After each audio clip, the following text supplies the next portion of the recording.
Hello again, everybody. Welcome. This is Steve Bunyard again, the director of Reignite Hope, and I'm standing here today inside the Reignite Hope classroom. And today we're going to film lesson number 1 of our semester. So today I'm going to be talking about welding safety. I'm going to be talking about ways in which we weld, different processes, different fundamentals. So again, if you don't have a pencil and paper, I want you to stop the video, grab it, and take some notes. We'll review this quickly on your first class day, but really would love to have you get this down before you show up the first day. So starting off with safety, that's a big deal to us. And we're very, very preoccupied about keeping you safe and keeping everybody around you safe. Start off and talk about what is eye safety. Welding is something that really creates a bright light when we weld it, much like looking at the sun. You know, if you looked at the sun for a while, it would burn your eyes if you didn't have protection. Same thing with welding. So we have a way of preventing that from happening. So I want to show you a couple things here.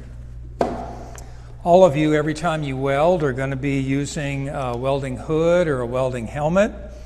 And these have special lenses in them that filter out the UV light, which could hurt your eyes, and they also dim the brightness of the light.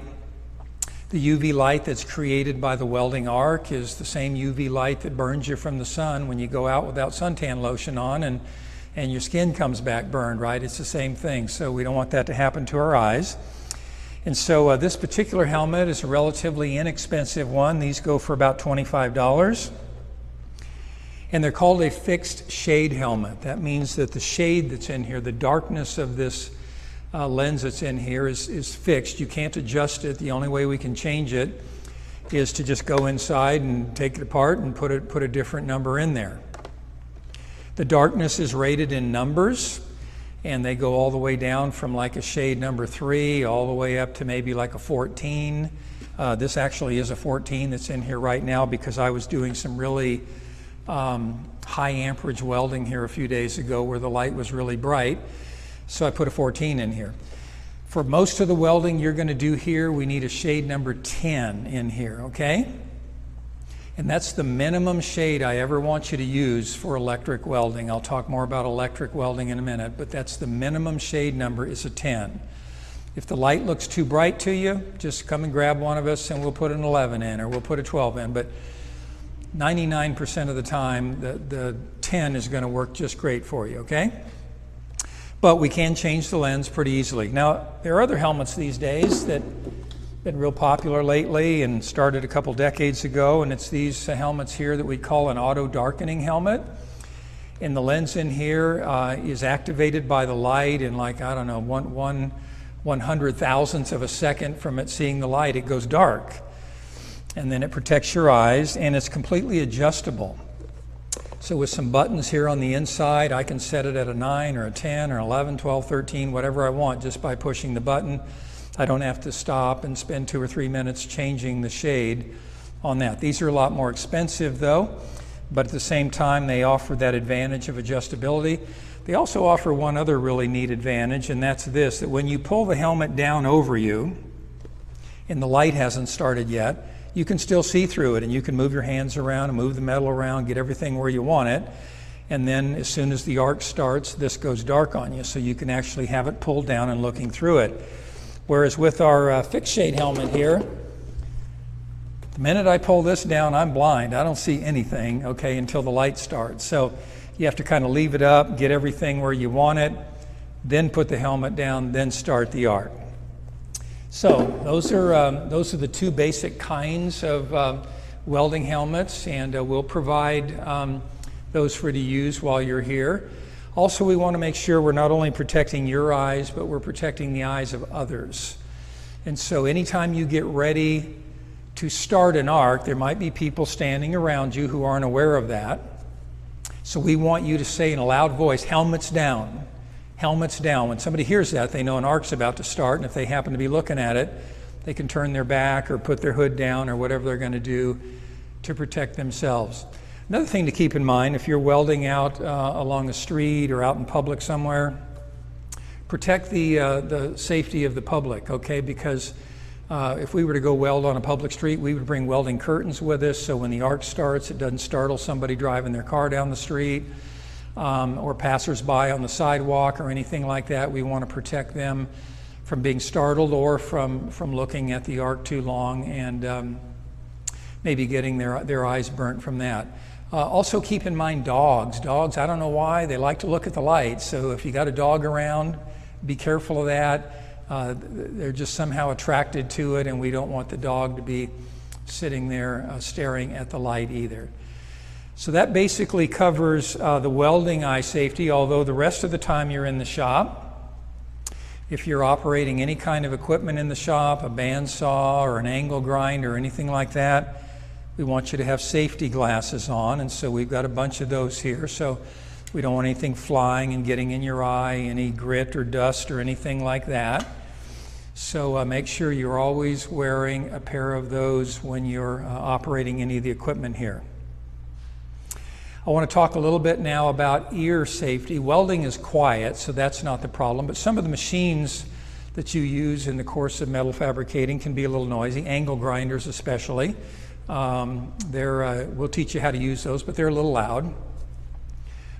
Some of the other grinding things we do might be a little loud too. So if you're around something loud, just make sure you put on some ear protection. We've got ear muffs like this here you can use. We've got a lot of these little ones here you take out of the package and put them in your ear. So I know most of you are young and you don't care about that stuff, but it'll catch up with you as you get older. So protect your ears now, okay? And don't overexpose them to too much noise. So that's ear safety there. I want to talk about lungs, okay? So, you know, welding produces smoke, and I just don't think our bodies were meant to inhale smoke, whether that's cigarette smoke or diesel smoke or whatever it is. So don't think you should inhale welding smoke either. So we have fume extractors at each one of our welding stations to suck the fumes away from you. There are also other ways to protect you because you might be working for companies that maybe don't do that, or you might be working on your own and you need to protect your lungs that way. So one of the things you can do is wear a respirator underneath your helmet, and that'll protect you from the fumes. If you don't have that, maybe set a little fan next to you somewhere and have the wind just blowing the fumes away. We'll tell you a little bit about how that could cause some welding problems too with your arc, but more on that later. So just make sure as best you can you're not breathing in the smoke. 90% of the welding that gets done in the world, they don't care anything about welding fumes, and the welders just inhale the smoke all day. So don't let that be you though. It might not hurt you. I don't know how dangerous it is, but let's just be safe to be on the safe side. The old-time welders, when I was growing up, they didn't care about any of this stuff. And there weren't fume extractors and all that kind of stuff to protect you, but we're going to do our best to protect you and teach you how to protect yourself. We want to talk about skin safety. So again, just like I said with the sun, you go out there, no lotion on, you get burnt. Same thing with welding. At the end of the day, you'd have a sunburn is what you'd have on your arms or your neck or whatever. So we always want to protect our skin. So we can do that some ways here. You're always going to have gloves on, and we'll provide these for you. These will be yours to keep. Black Stallion is a wonderful organization that donates these to us for you. So depending on the type of welding you're doing, you'll have a really thick glove if you're stick welding like these. You'll have a thinner glove if you're MIG welding like this. But you'll always want to be wearing gloves, and don't pick up anything in the shop without a glove on. It might be a piece of hot metal somebody just set down. It don't look hot, but you pick it up and now you've got a burn on your fingers, okay? We're also going to give you all a welding jacket, a flame retardant welding jacket. This is also donated by the good folks at Black Stallion. And this will be yours to keep as well, and this will cover your arms, so you can wear a t-shirt here if you want to. You put this on, your arms will be covered, and you won't have to worry about that. And your chest and everything else will be covered. So that way sparks flying at you or something like that with some of the welding processes won't hurt you at all. So that's a way to protect our skin. And again, as I said on the orientation video, please always wear long pants, don't wear shorts, and don't have flip-flops or sandals on that could allow sparks to land on your feet. So always cover up from waist down. We'll cover you up from waist up. So one last thing here, we want to talk about electrical safety because we do use electricity for the welding process. Most of the welding that gets done in the world these days is done by electricity. You can weld with a flame and other processes, but most of it, an electric arc is used to melt the metal and bond the two pieces together. So we want to just practice some electrical safety. So how do we do that? Well, one is to wear your gloves, right? That way the electricity, if it did for some reason want to travel in the direction of your hand, it'll be okay because you got the gloves on. But if you've got your ground cable hooked up, and I'll be showing you that in a little while, if you've got your ground cable hooked up to the metal table, the electricity will want to go through that instead of you, so you don't have to worry about that. If you didn't have the ground cable hooked up, could it go through you? Maybe. If you were standing in some water, perhaps, that might make you an easier pathway for the electricity to travel than through some other path. So what you want to do is not become the easiest pathway. You want the ground cable to be the easiest pathway. We've never had anybody shocked. I've never been shocked in all my life welding. Just make sure your ground cable's hooked up. Make sure it's not on a rusty spot or anything on the table. Our tables are nice, but somewhere else where you might be welding, make sure the ground's secure there. Make sure you're not ever standing in water, period, or wearing wet clothes or welding in the rain or anything like that, that again might make you an easier pathway for the electricity, and then you should be good. So that mostly covers that. I just want to say one more word about shop safety in general. Just keep your eyes open as you're walking around out in the shop. Sometimes there's electrical cords laying there. Don't want anybody to trip and fall. Again, if it's noisy, put your earplugs in or the earmuffs on. Most of the time it's pretty quiet back there. I usually keep all the grinding outside the shop, so that reduces the noise as well. You might see a wet spot on the floor. Just don't slip on that. Just keep your eye out for things and be careful. And again, be careful at anything you pick up. It could be sharp, it could be hot. Make sure that you've got your gloves on. Gloves and glasses, you're going to hear us talk about that all the time. And that'll be, again, for your safety and for everyone else's safety. So that should cover safety. If you've got any other questions about that, you can ask them to me here on your first day of class, and I'll enjoy helping you with that. Now we're going to talk a little bit about welding fundamentals. What is welding and what kind of welding do we do here? So we teach the 4 most popular types of welding here at Reignite Hope. But first we ought to talk about what is welding. You know, welding, I'm going to step out of camera for 1 second.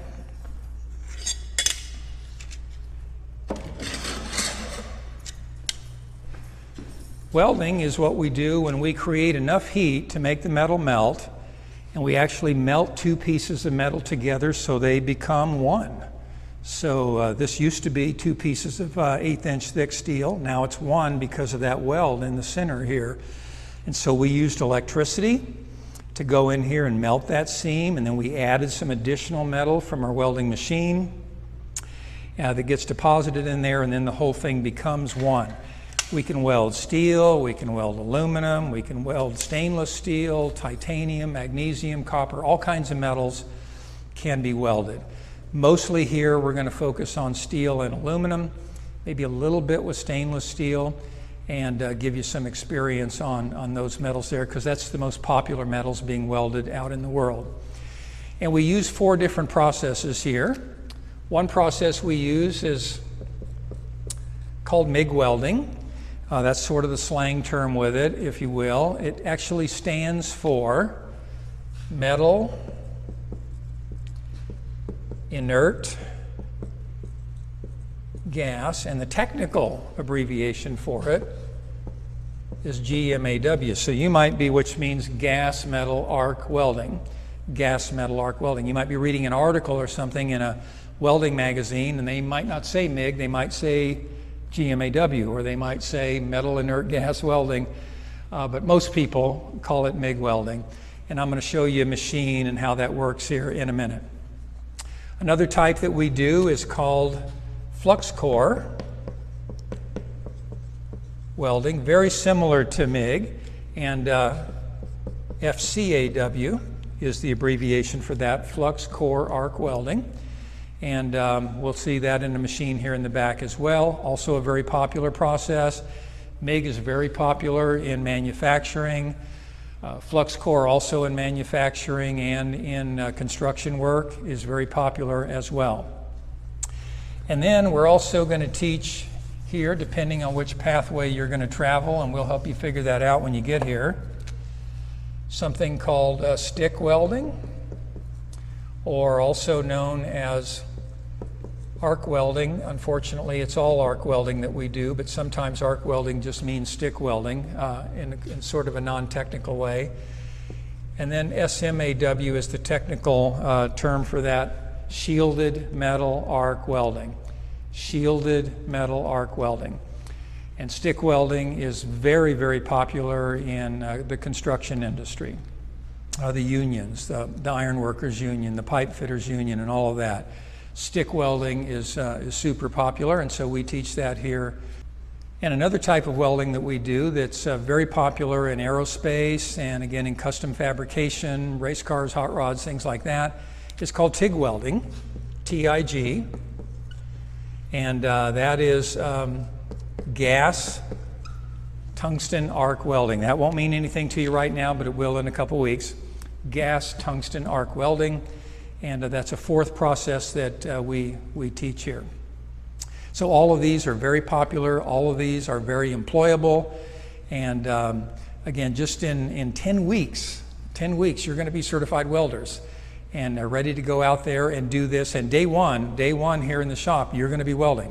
So we'll do some talking beforehand in the classroom.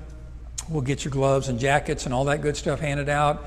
But then we're going to get you in the shop, melting metal, starting arcs, and welding metal together. So that's going to be a ton of fun. And we just can't wait to meet all of you and get started. Okay, so I'm standing here back in the shop, and I'm standing here at one of our stations that does two of the processes I just talked about in the classroom, MIG welding and flux core. This machine here will do either one. Nowadays we have machines called multi-process machines that will do even all four types of welding just in one machine. So here with this machine, we've got several components I want to begin to familiarize yourself with. One, we've got a bottle of gas back here. Remember on our MIG abbreviation, it was called metal inert gas. Well, the gas that we're using here is a mixture of carbon dioxide and argon. Argon is the inert gas that's in that abbreviation, metal inert gas. Inert just means it doesn't react with anything. It won't even burn. In fact, argon is something they often put into fire extinguishers to put fires out. So no flammable gas here at all. But the purpose of that gas is really important. It's going to shield our electric arc from the air. We don't ever want to get air into our electric arc. That can cause contamination, cause porosity, cause cracking. All sorts of problems can take place. So we got to shield that electric arc, and so that's what this gas is going to do. And then of course we have the welding machine itself here, and there'll be different ways to adjust that and set that. I'm not going to go over that in this video. We'll teach you how to do that more once you're here.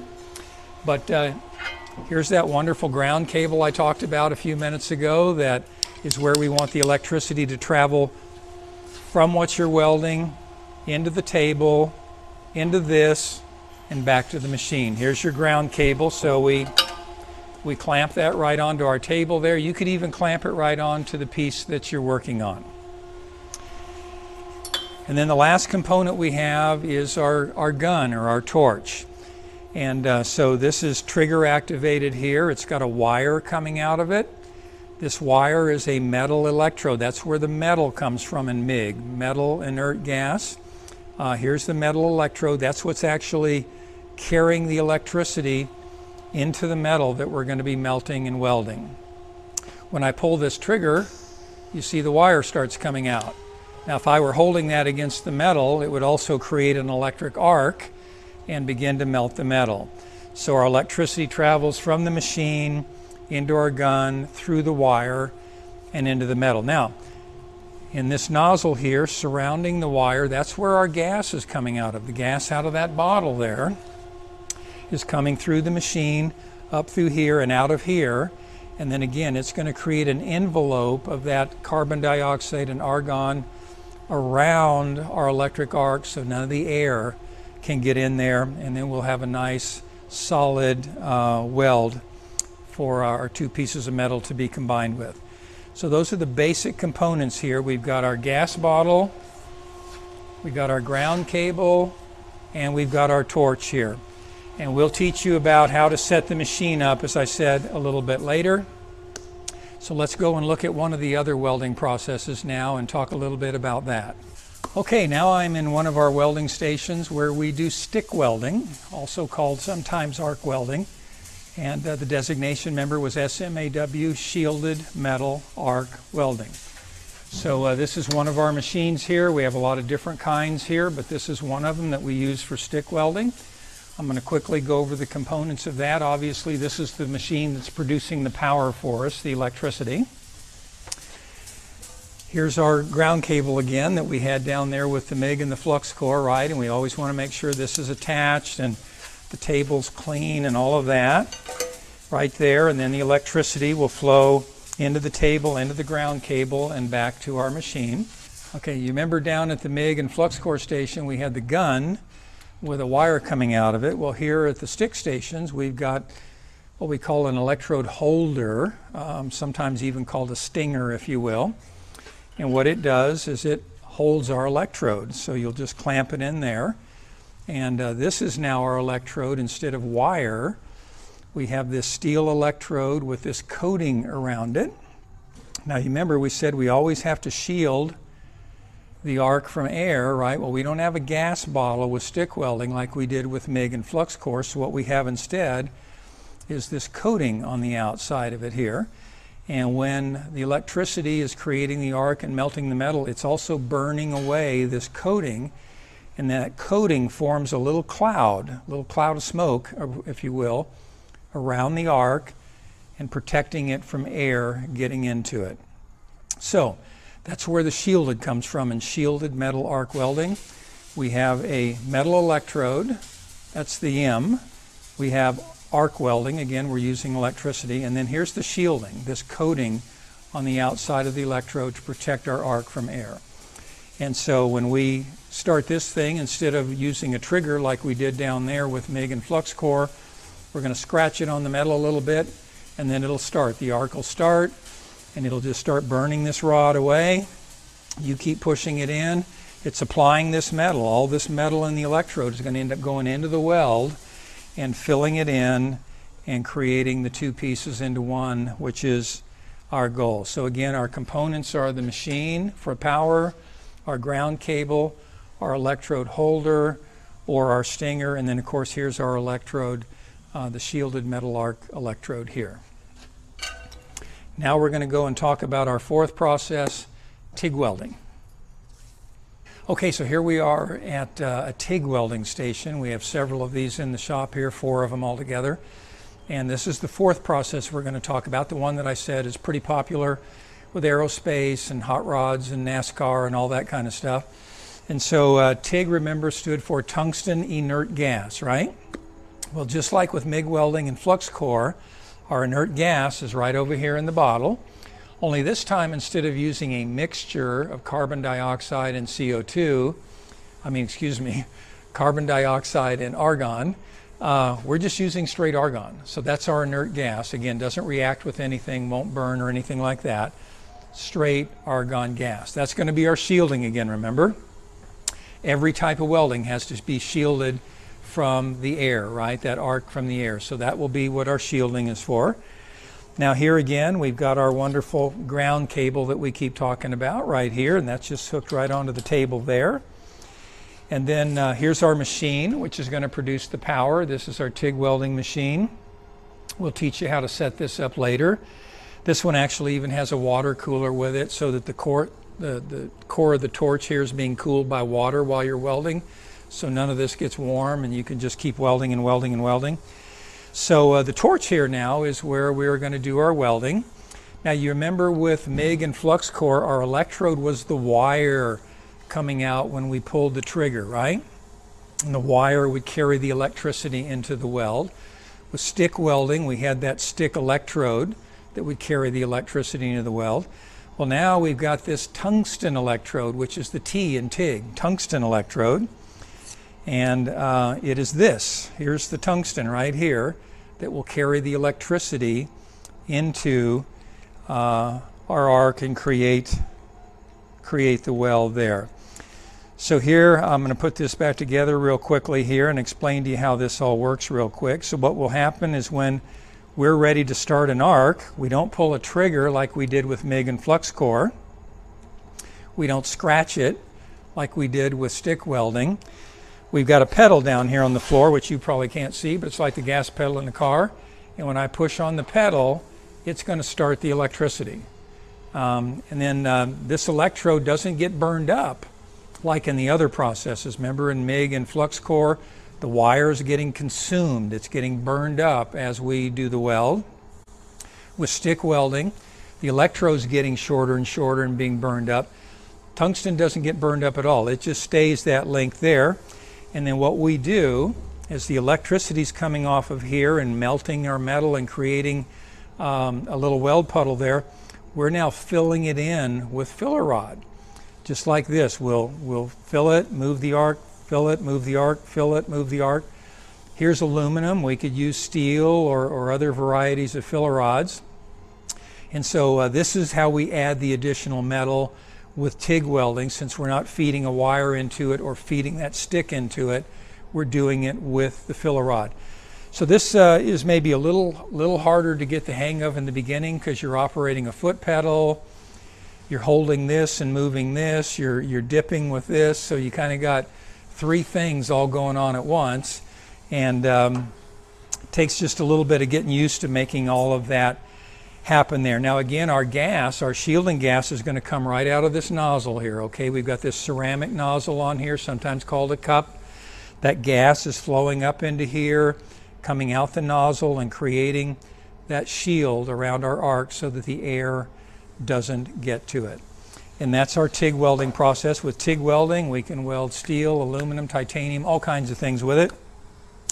And it's, again, a very attractive, cosmetic, very strong, very precise kind of welding.